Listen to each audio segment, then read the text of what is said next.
สบายดีพี่น้องทางฝั่งลาวฝั่งไทยและทางต่างประเทศยินดีต้อนรับทุกคนสู่ช่องแม่น้องยูโรคือเก่าเด้อทุกคนเด้อบริลงคลิปเต้โดนหากระสีมาลงมื้อนี้กาสิไปสู่ขอน้องไผ่เนาะทุกคนเนาะเจ้าบ่าวเฮากะโสดมาหลายปีแหละหากะลงแต่คานเพราะว่า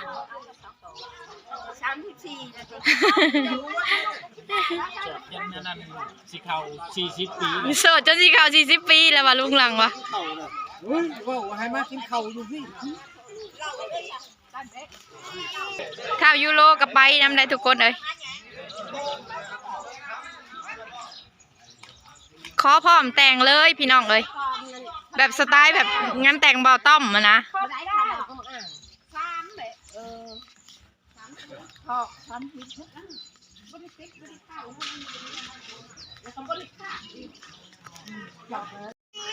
บเข้าไปนี่ก่อนมาเร็วๆทั้งนี้กับทั้งเพื่อนเจ้าสาวทุกคนเลย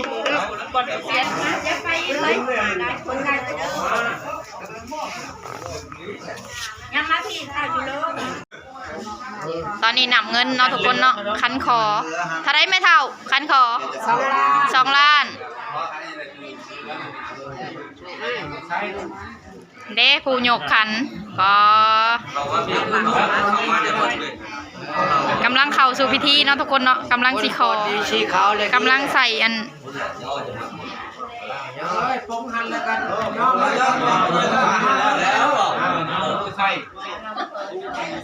ในล่างในมาคอยน้อยน้ำพ่อแม่ได้ยินข่าวว่าสาวบ้านนี่งามติรักกันที่5ญาติกันที่1แหละกองหลังบ่ข่าวบ่ได้เฮาข่าวเลยคันบ่ครบกระบองคันเหลือกระชงบ่พอแล้วอย่าเอาบ่พอกระบองเอาว่ามิดเลิกก็แห้งสบายใจข่าวยูโรอยู่เทิงข่าวยูโรมามันมื้ออื่นมาต้อมกับสาวซุกมื้ออื่นนกแก้วสดแล้วนี่ดีมาไผ่มาเหยียบเพื่อนเลยครับเอาไผ่มาเหยียบเพื่อนเลยครบบ่พ่อเฒ่าครบแล้วนี่ทำนี่เนาะมาขออย่างไรสิอยู่หาไปอยู่เขาเงินไม่ทานขอชมสู่อยู่หานี่แล้วแม่นี่นะมาสิคงอยู่รถนี่แล้วตาหน้านี่แหละมาพักกันเลยครับมันที่เขาด้วยขาร้องเนาะว่ามาครับท่านจะได้แต่เขาครับกับแม่มีรอยจะทานกันไอ้ว่าน้ำกันนี่แหละใครบอกเลยข้อมูลนักเก่าแล้วแม่นเอาบริขึ้นบริเกินท่านหับตามข้อมูลเขาเล่าเรื่องที่จริงเพราะว่าเป็นเยิงจะมาบ้านเดียวครับกันครับเขามันจะไหลแล้วมันในชาวโลกเขาก็มันช่วยกันยืมมั้งยืมน้ำไผ่ปูถ้วยยืมน้ำไผ่ปูยืมจะไปเอาอยู่เฮือนมันแหละ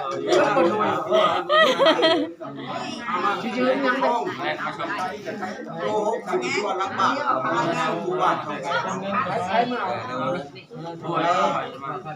เป็นไรรวมไม่ได้มาละ8 ล้าน3 ล้าน3 ล้านไหลผมวัดเลยนะข้าวให้ไม่นั่งลายวัดที่ทำทีลายวัด3 ล้านถึงพ่อบ้านบ่พ่อเฒ่าถึงพ่อบ้านที่นั่งในนอกเราเนี่ยโมเมนต์อำนาจแล้วปกครองได้รวมตัวถึงตัวนั้นบ่ฮะรวมตัวถึงในขันฮะบ่เลยบ่ได้เกี่ยวนะนี่ฮีดต่างหากอันนี้ตัวฮีดต่างหาก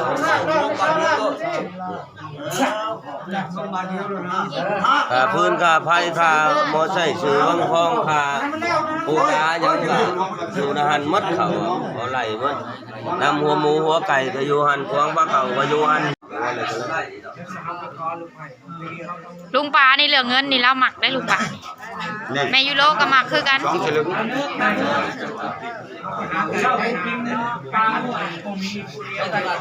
แม่ยายังกระเป๋านักอยู่เด้อแม่ยา ทำพ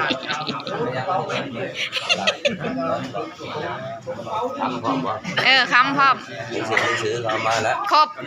เออ หมัดในยางเรียบร้อย เอายกใช้เบิ้ลป่ะดิยกเบิ้ล ทั้งเขา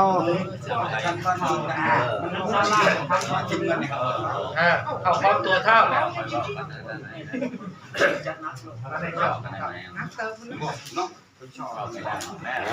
เอาตัวตัวเลย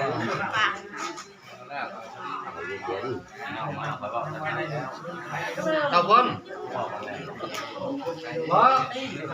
แล้วแต่ว่าเอาให้พอดองง่ายคือไม่รับมันมีตัวเล็กบ้านทำยักษ์นะเพราะแต่ว่าเพิ่นการดีใจอยู่เขาอะไรเพิ่นบอกคิวจะท่านะข้าเจ้าเงินคิวจะท่าแล้ว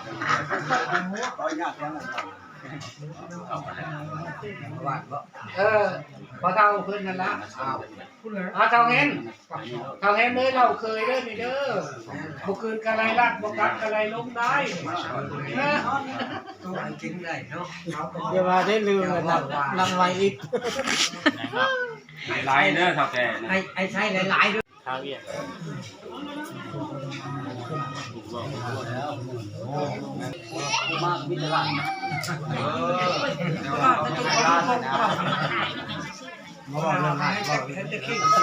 เอาล่ะเป็นละ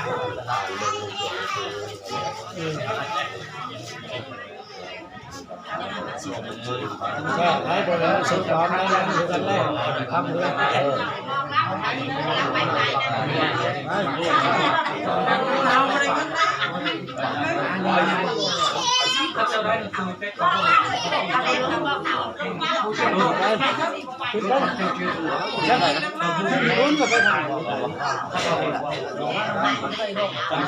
จัดเช้าโป่งคือใหญ่โคตรเอาตัวตันน้อยนี่แหละ สองชุดแรก มันก็ทำนั้นแล้ว เอาแล้วกัน มึงมันยังห่อนอยู่ในท้องเลยเอามาที่จะคด ครบบ่พอเท่า เท่า ครบแล้ว ครบแล้วเนาะมาที่แถวตัวนี้เข้าไป